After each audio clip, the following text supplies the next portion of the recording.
আজ আমরা শ্রীরামকৃষ্ণের জীবনের প্রায় অজানা একটি অসাধারণ ও অলৌকিক ঘটনা নিয়ে আলোচনা করব। আপনারা হয়তো অনেকেই জানেন, স্বামী নির্মলানন্দজি ছিলেন শ্রীরামকৃষ্ণের ত্যাগী শিষ্যমণ্ডলীর অন্যতম। শ্রীরামকৃষ্ণ পার্শ্বদের মধ্যে বেশিরভাগ সংখ্যক মঠ স্থাপনের কৃতিত্ব তারই।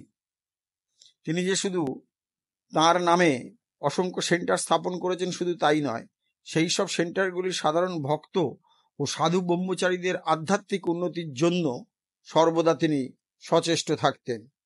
একদিনের একটি ঘটনার কথা মনে পড়ছে। একবার একটি আশ্রমে শ্রীরামকৃষ্ণের জন্মোৎসব পালিত হচ্ছে। মুখ্য দায়িত্বে ছিলেন স্বামী নির্মলানন্দজির জনৈক সন্ন্যাসী শিষ্য স্বামী বিশদানন্দজি। সেদিন সকালের পুজোয় নিবেদিত শ্রী শ্রী ঠাকুরের আহার্যগুলি দেখে নির্মলানন্দজি সন্তুষ্ট হতে পারলেন না। শিষ্যকে ডেকে তাই জিজ্ঞেস করলেন, ঠাকুরকে যেসব ভোগ দেয়া হয়েছে তা বলো। যা যা ভোগ দেয়া হয়েছে শিষ্য তার বিবরণ দিলেন। ভোগগুলি ছিল কিছুটা নিকৃষ্ট মানের এবং কম দামি। পরিমাণ বেশি করার জন্য গুণগত মানের সঙ্গে আপোষ করা হয়েছিল সেদিন। নির্মলানন্দজি ক্ষোভের সঙ্গে শিষ্যকে বললেন, ঠাকুরের সেবার জন্য ভক্তরা যথেষ্ট অর্থ সাহায্য করেছেন, তবু তুমি আজকের এই বিশেষ দিনে এই সব সামান্য দ্রব্যগুলো ঠাকুরকে নিবেদন করলে। শিষ্য তখন উত্তর দিলেন, সকালের পুজোয় প্রচুর লোক সমাগম হয়, সন্ধ্যাতেও হয়। সবাইকে প্রসাদ দিতে গেলে এর চেয়ে বেশি ভালো ব্যবস্থা করা কঠিন।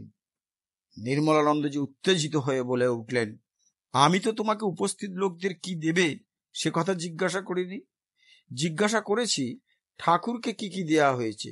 তুমি কি ঠাকুরের জন্য এর চেয়ে ভালো কিছু ব্যবস্থা করতে পারতে না? তুমি কি দেখতে পাওনি বাজারে এর চেয়ে ঢের ভালো বিভিন্ন রকম ফল মিষ্টি পাওয়া যায়? হ্যাঁ স্বামীজি, দেখেছি, শিষ্য উত্তর দিলেন।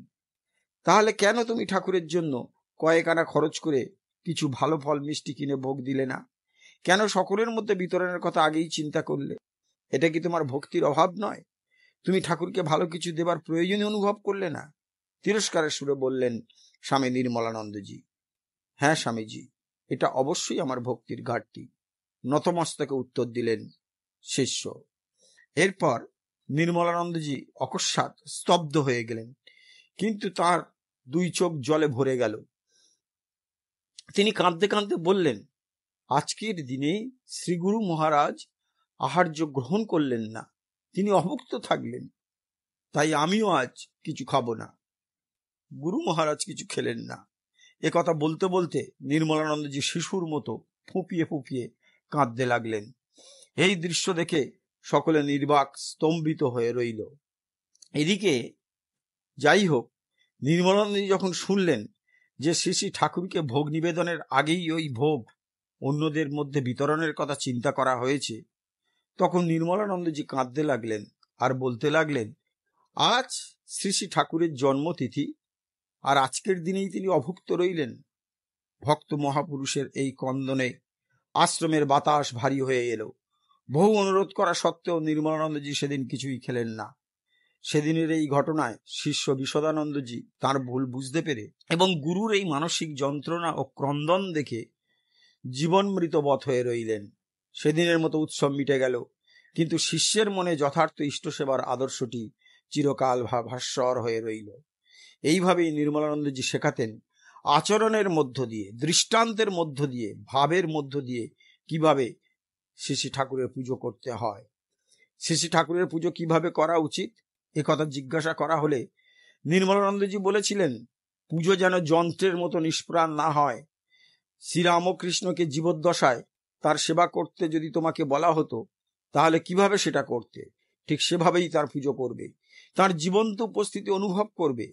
এই বিশ্বাস এবং সেবার ভাব নিয়ে তার পুজো করলে তিনি সত্য সত্যই আবির্ভূত হন। বিশ্বাস, পবিত্রতা আর ভক্তি অবলম্বন করে তার পুজো করবে। হ্যাঁ বন্ধুরা, আপনারা শুনলেন শ্রীরামকৃষ্ণের জীবনের একটি অসাধারণ ঘটনা। আশা করি ভালো লেগেছে। আর ভালো যদি লেগে থাকে তাহলে প্রতিদিনের মতো লাইক, শেয়ার ও কমেন্টস করবেন। আর অবশ্যই সাবস্ক্রাইব করবেন এবং পাশের বেল আইকনটি অবশ্যই ক্লিক করবেন। নমস্কার, ধন্যবাদ।